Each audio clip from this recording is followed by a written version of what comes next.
For centuries, historians, mystics, and even entire empires have tried to uncover the secret blueprint behind Europe's true beginnings. But what if the clues were never buried beneath ruins, nor locked in royal archives, but hidden in plain sight, encoded within ancient texts that the world believed they already understood? Imagine the shock if familiar names Jacob, Esau, long-lost tribes whispered by old storytellers, were not relics of a distant age, but silent architects woven into the ancestry of nations standing today. What if Europe's origins are not merely cultural or political, but rooted in a mystery far older than the continent itself? This is not history, it is a rupture in the timeline. A revelation so unsettling that even scholars fear to touch it. Lineages thought erased begin to pulse again, forgotten bloodlines rise to the surface, and entire nations, modern secular confident, suddenly tremble beneath the weight of an ancient whisper. If what you're about to hear is true, then the map of Europe is not just a map. It is a prophecy long concealed beneath generations of silence. And if you feel a strange stirring, a pull you can't explain, perhaps it is because your own ancestry carries an echo of a voice spoken thousands of years before you were born. Prepare yourself, the shock is already unfolding. If your spirit senses the gravity of this moment, mark it by commenting 777 below. It is not merely a number, it is a signal, a recognition, a way of saying, I see what others overlook. And to those supporting this revelation through super thanks, know this: you are not just fueling a channel, you are helping release truths that were never meant to stay buried. Now, listen closely. You are not stepping into a lecture, you are stepping into a disclosure, a thread connecting scripture to bloodlines, prophecy to identity, and the hidden past to the living present. The curtain is lifting, and what it reveals will challenge everything you believed about Europe's true origin story. The untold truth about Europe's ancestry in Scripture. Europe, a land stitched together by countless nations: Germany, Austria, Poland, Hungary, France, Italy, Romania, and so many more, has long been celebrated as the cradle of philosophy, empire, and revolution. But beneath its palaces, beneath its fractured borders and glittering history, lies a secret far older than any textbook dares to admit. Ancient writings, far older than archaeology, far older than the first crowned kings, hint at a forbidden ancestry for the peoples of Europe. And shockingly, the whisper does not come from historians, but from a text the world thought it already understood.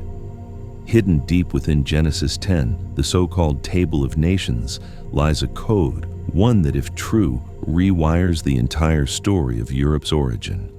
What if everything debated by scholars today was already mapped out in an encrypted ancient script thousands of years ago? When one dares to examine these verses, a jarring clarity emerges. Names that once seemed like harmless relics suddenly pulse with relevance.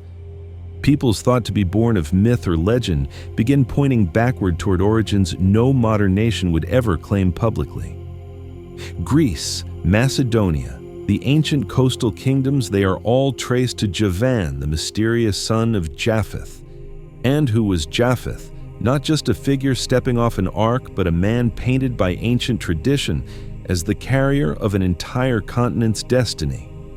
If Greece looks to Javan, then Europe itself, its bloodlines, its migrations, its forgotten ancestors points to Japheth. Could it be that the roots of Europe were not forged by human history at all, but engineered by a design hidden in an ancient genealogy? Across centuries, cryptic writings, lost commentaries, and forbidden manuscripts all converge on the same conclusion. Japheth was not merely an ancestor, he was a prototype. His name was said to mean beauty, expansion, conquest, and abundance. And strangely, Europe has mirrored those traits for millennia: artistic brilliance, territorial hunger, rapid multiplication, and an uncanny ability to reshape civilizations. Is it coincidence? Or has Europe been unknowingly walking the path of an ancient blueprint? If so, what does that imply about your heritage, your family line, your identity? Could meaning buried thousands of years ago be quietly living inside your very blood? Even the languages of Europe betray the mystery. English, German, French, Greek, Russian, different yet eerily connected, belong to what scholars call the Indo-European tree. But ancient interpreters whispered another name, the Japhethic tongue, which means every voice spoken across Europe carries a fossilized memory of Japheth himself. An echo, a trace, a signature. One ancient phrase describes it chillingly: God shall enlarge Japheth. Whether metaphor or prophecy, the descendants of Japheth spread far and wide, filling continents they were never expected to reach. Europe, massive and multi-layered, may not be a random development. After all, it may be the unfolding of a script written long before its first city was built. But the texts do not stop there. Hidden beneath the genealogies of Genesis 10, later mirrored in Chronicles, lies a branching diagram of names, each one a key to an ancient identity. Japheth's 7 sons, his grandsons, nations wrapped in syllables that hide maps, migrations, and forgotten histories. What if these names, Magog, Madai, Javan, Tubal, Meshesh, Tiras, are not relics, but coordinates? What if Gomer's sons, Ashkenaz, Riphath, Togarma, were once tied to regions still recognizable today? Are these names simply ancient poetry or encrypted fragments of Europe's earliest blueprint? Even more unsettling is that some early writers insisted that the Israelites referred to European peoples with one haunting title, the Javans. To them, Greece and its surrounding islands were not just lands across the sea. They were territories stamped with the name of Javan, as if every wave crashing on their shores carried the whisper of a forgotten ancestor. Could this old naming tradition conceal a truth modern maps no longer reflect? The deeper one digs, the stranger the connections become. Prophets referenced Tarshish and Kittim names tied directly to Javan's line. If these places align with parts of Europe, then every ancient prophecy mentioning them carries an unexpected layer, a link to the European identity itself. What secrets were hidden in those mentions? What roles were implied? And if the Israelites truly saw Europeans as Javanites, what does that say about the unseen narrative shaping Europe's destiny? Among the many ancient names scattered through the hidden genealogies of the Old World, one rises above the others: enigmatic, luminous, unsettling Ashkelon. Written in fading ink on crumbling scrolls, he appears as a grandson of an ancient patriarch named Gomarian. And yet this single name casts a shadow that stretches across millennia. Legends whispered in forgotten monasteries claimed that Ashkelon was the primordial ancestor of the northern tribes, those who would one day forge warlike kingdoms in the frost-veiled lands. This idea was so persistent, so fearlessly preserved, that even in the present age, secret societies and old families still echo his name in their bloodlines. Why do certain clans of the north still call themselves Ashkeran in their coded genealogies? Because they claim to remember where the first thread of their lineage began. The link between Ashkeran and the northern nations is both thrilling and troubling. The ancient scribes, when looking into the territories beyond the silent mountains, believed they saw the distant children of Ashkeran, restless, ambitious, shaped by winter and war. Prophetic writings buried inside monastic vaults even describe Ashkeron's sons in visions of fire and upheaval, tying them to nations destined to rise with terrifying power. What does it mean that the most formidable peoples of the north trace their ancestry to a figure whose name was penned long before the first kingdom existed? The survival of this legend is nothing short of astonishing. Even after whole empires collapsed, borders shattered, and families vanished into exile, the old chronicles continued to refer to the northern clans as Ashkeran. The name became more than heritage, it became identity. To be Ashkeran was to claim an ancient inheritance, a bloodline, whispered to hold both brilliance and ruin. Does this not force us to ask a deeper question: how much of our identity today is shaped by names so old that we no longer remember their origins? When we pause and allow the thought to settle, one truth becomes clear. Ashkeron's name has become a bridge, an eerie, shimmering bridge between mythic time and the world we now inhabit. Kingdoms rose, civilizations crumbled, but the ancient belief that Ashkeron fathered the northern tribes refused to die. From the forgotten scrolls of the East to the medieval chronicles of the North, Ashkeron's identity endured. Could it be that the destinies of nations have always been intertwined with stories older than history itself? Beyond Ashkeron's shadow stands another figure, less known but equally strange, Rivathor, the son of Gomarion. His name barely appears in the fragments of sacred texts, yet early mystics believed him to be the seed from which the wandering western tribes, the Celts of legend, would one day arise. The consensus of many ancient traditions held that the peoples of the mist-shrouded isles, the wearers of spiraled tattoos and keepers of the old songs, were children of Rivathor. Imagine it, the myths of druids, the chants of warriors, the braids of charioteers, all tracing their beginnings to a single spectral forefather. Is it possible that the haunting resonance of Celtic music carries an echo of Rivathor's lost bloodline? The Celts were never a single tribe. They were a storm, branching, merging, expanding across the continent like roots searching for destiny. Their languages, their symbols carved into stone, their braided patterns etched into metal all pulse with a unity that transcends geography. To trace them back to Rivathor is to realize that their story began long before the first stone circle rose from the earth. It began in the ash and silence after the ancient flood, when the world was newly carved and destinies were first spoken. Is this why the Celtic spirit feels older than history itself? Because it was born from a name that predates time as we understand it.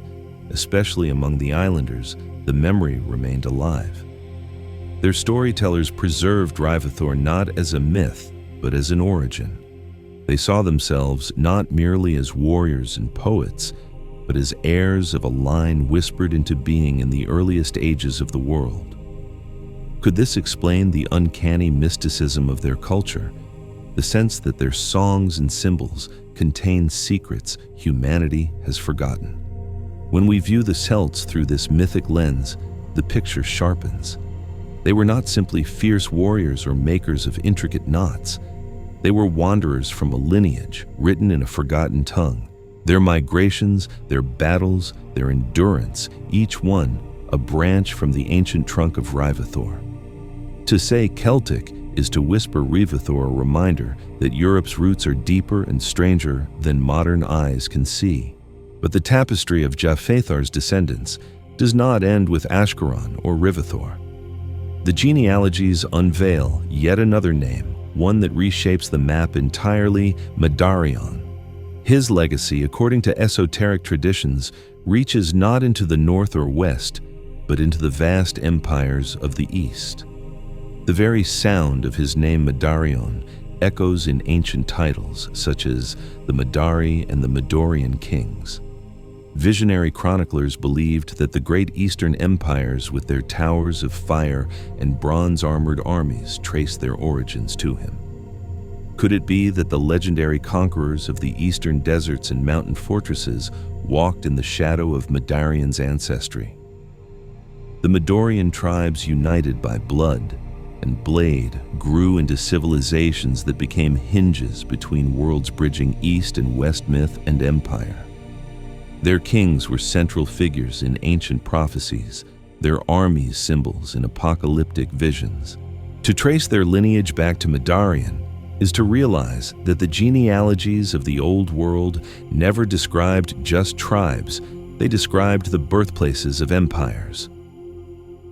What does this reveal about the unseen architecture of nations we believe to be unrelated?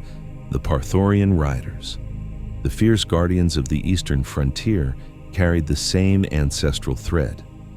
Their horsemen, feared across continents, were thought to be descendants of Madarian as well. Even the mysterious term Aryan whispered in forgotten manuscripts resonates with this legacy. The story of Madarian forces us to confront the possibility that the genealogies were not just myth, but coded history. What is most shocking is how Madarian's line influenced the West. Through alliances, wars, and migrations, his descendants shaped the destiny of Europe itself. Their shadows appear in legends and artifacts, even in the architecture of early kingdoms. The genealogies remind us that nations are not isolated. They are intertwined in ways deeper than blood. Then come two names whose weight cannot be ignored: Meshachor and Tovalian. Always mentioned together, always wrapped in mystery. For centuries, interpreters of ancient lore have believed these two figures to be the progenitors of the Eastern clans, the ancestors of the peoples who would one day inhabit the frost-ridden plains and iron forests of the Slavic world. Alongside Magorath, another imposing figure, Meshachor and Tovalian, form a triad whose bloodline stretches into lands that dominate the world's attention even now. Could it be that the roots of powerful modern nations were already encoded in these forgotten names? Scholars of myth insist that the peoples of the Far East, Russia, Ukraine, the borderlands beyond, arose from these shadowy ancestors. Their names resurface in prophecies carved into stone, in visions that speak of future upheavals. If this is true, then the ancestry of entire regions is not just a story of migration. It is a narrative sewn into prophecy. To confuse Meshachor's line with Ashkeron's would be to distort the precision of the ancient record. Each family bore its own destiny. One shaped the north, another the east, another the west. Together, they formed the mosaic of Europe. Their languages, their cultures, even their silence carried the imprint of a genealogy written in a forgotten age. Among these names, one more stands at the edge of memory: Tirithor. His name, though faint, has been linked by ancient commentators to the tribes that once ruled the sunlit peninsulas of the Mediterranean. The Tirithorians, ancestors of the luminous Italic peoples, carried the legacy of a man whose existence predates the first city. Their artistry, their architecture, their soaring temples, they were said to flow from Tirithor's forgotten bloodline. Could it be that the glory of ancient empires was not merely human brilliance, but the fulfillment of a lineage inscribed long before Rome existed? And finally, Javarek, whose influence spread across the seas and islands. While remembered as the forefather of the luminous Greek tribes, ancient interpreters said his reach extended far beyond into other maritime peoples shaped by his culture and spirit. His sons, Elisar, Tarakon, Kitarion, Dodarion, appear in fragments of prophecy tied to islands and coastal realms that once brimmed with power. Together, Javarek and Tirithor explain why the empires of the south absorbed, transformed, and magnified each other's brilliance. Their bloodlines intertwined shaped the destiny of Europe long before the first historian set ink to parchment.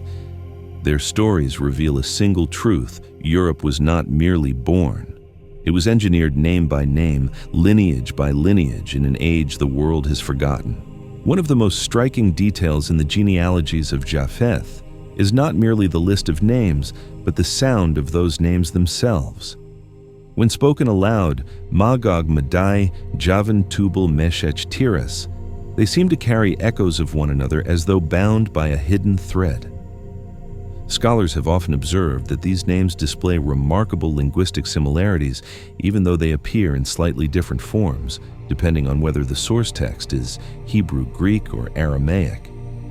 It is as if the very diversity of these variations still hints at an older unity, a common origin that was later fractured. Could this be the shadow of an ancient event that forever altered human speech? The scriptures provide us with an answer. The book of Genesis describes the Tower of Babel, where humanity filled with pride sought to build a monument that reached the heavens. In response to their arrogance, the Lord scattered them and confused their tongues. Genesis 11:7-80. From that moment, the once united human language splintered into many tongues, and with it, nations were divided across the earth. It is no coincidence, then, that the names of Japheth's descendants bear both resemblance and variation. They remind us of the moment when mankind's unity dissolved into multiplicity, when the clarity of one tongue was replaced with the confusion of many. What if these names themselves are living fossils, preserving the memory of that cataclysmic change? Ancient Jewish and Christian traditions even speak of a primordial tongue, the so-called Adamite language. This was believed to be the speech of the first human beings, Adam and Eve, in Eden, and their children after them. It was thought to be pure, uncorrupted, and universal, the language in which Adam named the animals and spoke with God. Imagine the weight of such a tradition. A single language connecting humanity before sin fractured the world, a language that carried no misunderstanding, no mistranslation, only clarity and unity. Could the similarities we still find in the genealogical names of Japheth's line be faint remnants of this primeval speech? The notion of a universal language is not only a curiosity of biblical lore, it also resonates with the longings of humanity. Throughout history, men and women have sought to rebuild what was lost at Babel, whether through empire philosophy or artificial languages designed to unify the world. Yet, every attempt has faltered. Scripture reminds us that true unity cannot be engineered by human pride. It must be restored by divine grace. Pentecost itself becomes a reversal of Babel when the apostles spoke in many tongues, and yet every hearer understood the same message. Acts 2:6. The unity that humanity lost in rebellion was restored not through the brilliance of men, but through the Spirit of God. In light of this, the genealogical names of Japheth stand as both history and symbol. They connect us to real ancestors and real nations, but they also whisper of the time before division, before pride, scattered tongues and tribes. Every similarity we hear in those names is like a faint echo of Eden, a reminder that all nations once shared one speech, and all humanity once walked together before the face of God. Today, one of the most visible marks of humanity's story is its vast linguistic diversity. From continent to continent, valley to valley, the human voice takes shape in thousands of tongues, each with its own rhythm structure and vocabulary. Some languages are spoken by millions, while others survive only on the lips of a few. Yet all of them are carriers of identity, memory, and history. When we hear the sound of a language, we are not only hearing communication, we are listening to centuries of transformation, migration, and cultural survival. The Tower of Babel, with its scattering of languages, still speaks through the diversity of our world. And yet within this diversity, certain languages preserve astonishing continuity, linking modern peoples directly to their ancient forebears. Take, for example, the Greek language. In modern Greece today, people converse in modern Greek, a tongue that has developed over centuries, yet remains undeniably connected to its ancient roots. Modern Greek is not a random invention of recent times, but the living descendant of ancient Greek, the language of Homer's epics, of Plato's dialogues, of the New Testament itself. For thousands of years, Greek has been spoken, written, sung, and debated, evolving yet enduring. Its survival is a testimony to the resilience of both the people and their culture. How many other languages of the ancient world have vanished, leaving only fragments and inscriptions, while Greek still flows daily in the streets and homes of its descendants? The evolution of Greek reveals the layers of history within language. Ancient Greek, spoken in the age of city-states and philosophers, gradually transformed as empires rose and fell. The Hellenistic period spread Greek across vast territories, turning it into a lingua franca for trade and governance. Koine Greek, a simplified form, became the language in which the New Testament was written, allowing the gospel to spread swiftly across nations. From there, the Byzantine era nurtured Greek, further adapting its vocabulary and syntax to the needs of faith, philosophy, and law. By the time it matured into modern Greek, the language had absorbed countless changes, yet its core identity remained intact. Is this not a living example of how nations can change outwardly while still carrying their ancient ancestry within Greek, thus serves as a bridge between the genealogies of Japheth and the modern world? When Scripture names Javan as the father of the Greeks, it roots their story in Genesis.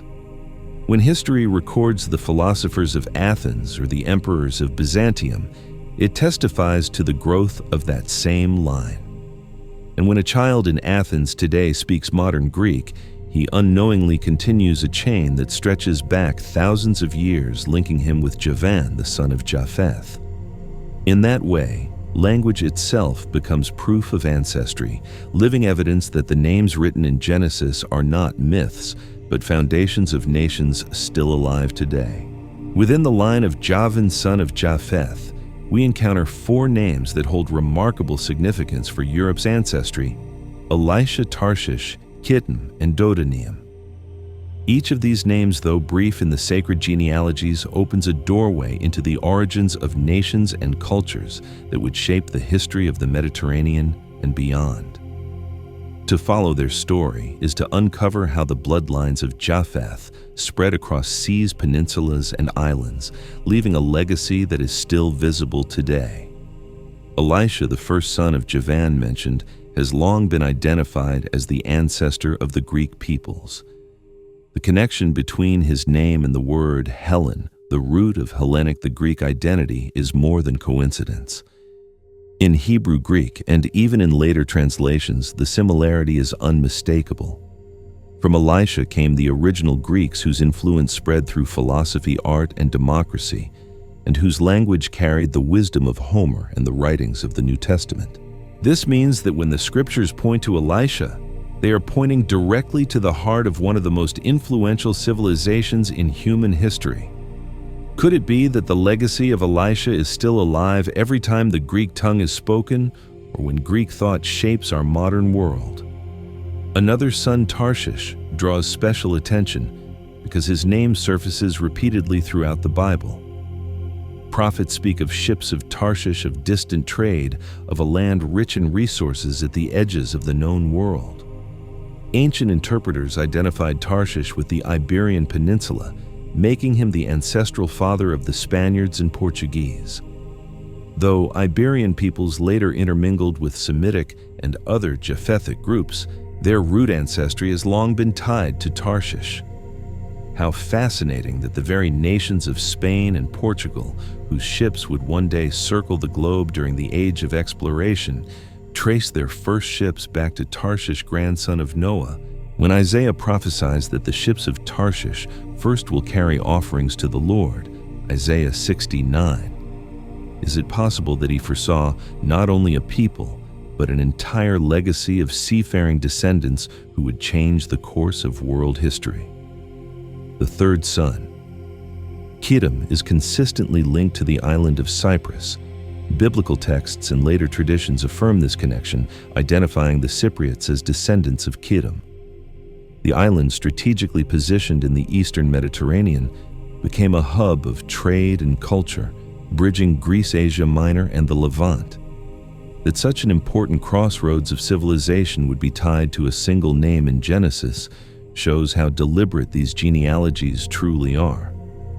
Every mention of Kittim in later prophecies, such as in Daniel 11:30, carried with it the weight of Cyprus's role in ancient and prophetic history. Finally, we come to Dodoneum, whose name has provoked debate among scholars and translators.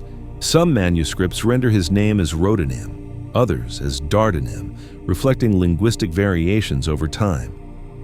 But whether Dodoneum, Rodonim, or Dardanim, the identity points back to the ancient Dardans, a Trojan people whose descendants once inhabited the legendary city of Troy. The Dardans were central figures in the tales of the Iliad, and their memory echoes through the myths and histories of Greece and Rome alike. To think that this Trojan ancestry is tied directly to Javan and through him to Japheth is to recognize how deeply Scripture intertwines with the very foundations of European civilization. could the clash of Greeks and Trojans immortalized in epic poetry also be seen as a family drama descendants of brothers locked in struggle, yet sharing the same bloodline from Noah's sons? Taken together, Elisha, Tarshish, Kittim, and Dodanim form a remarkable cluster of ancestral names. Their descendants became Greek Spaniards, Portuguese Cypriots, and Trojans nations, and peoples who would dominate Mediterranean history for millennia. And yet, their origins are written simply in Genesis 4, sons of Javan, 4 grandsons of Japheth. What appears as a short list in the Table of Nations unfolds with time into empires, philosophies, wars, and cultures that shape the world. These names remind us that behind every civilization lies a genealogy, and behind every genealogy lies the hand of God. As we close this journey through the genealogies of Japheth, we are reminded that the names written in Genesis were never meaningless details. They were blueprints of nations, whispers of destiny, and signposts of God's providence. From Ashkenaz to Rephath, from Madai to Magog, from Elisha to Tarshish, Kittim, and Dodanim, we see the fingerprints of Scripture etched into the very foundations of Europe. What once seemed like simple lists of ancient names are in truth the stories of peoples, cultures, and civilizations that continue to shape our world today. For me, the most striking lesson is this: history is not random, and neither is your life. Just as nations arose from names spoken thousands of years ago, so too, your story carries weight, purpose, and a destiny you may not yet see. These genealogies remind us that God's hand works across generations. If He could weave empires, languages, and cultures from the line of Japheth, then surely He is weaving something profound through your life as well. In a world that often feels fractured by language, culture, and identity, these stories invite us to remember that we are all connected, all part of a divine design that began at the dawn of humanity. Today, as nations struggle with division, war, and uncertainty, the genealogy of Japheth speaks hope. What was once scattered can be redeemed, and what was divided can be united under God's purpose. It is not only about who our ancestors were, it is about who we are called to be. Now, if the Greeks, Romans, Celts, Slavs, and Iberians carried their heritage into greatness, what might you carry forward from your own story? How will you let your lineage, both spiritual and natural, shape the legacy you leave behind? If this message stirred something within you, I invite you to take part in spreading it further.